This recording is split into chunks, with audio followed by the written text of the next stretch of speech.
ការថ្វាយផ្កាឈូកដល់ព្រះគឺជាទង្វើបុណ្យដ៏សំខាន់នៅក្នុងព្រះពុទ្ធសាសនាផ្កាឈូកមានន័យជ្រាលជ្រៅយ៉ាងណានោះផ្កាឈូកតំណាងឲ្យភាពបរិសុទ្ធព្រោះវាលូតលាស់ក្នុងភពប៉ុន្តែនៅស្អាតការត្រាស់ដឹងព្រោះផ្ការែកចំពោះពន្លឺព្រះអាទិត្យការលូតលាស់ខាងឯព្រលឹងវិញ្ញាណ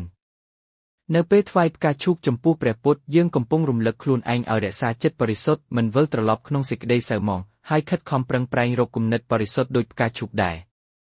សូមថ្វាយផ្កាឈូកដោយចិត្តគោរពដោយផ្ចង់សតិចំពោះន័យដើមរបស់វាសូមឲ្យការថ្វាយផ្កានេះនាំមកនូវប្រយោជន៍សន្តិភាពនិងការត្រាស់ដឹងដល់លោកអ្នកគ្រប់គ្នា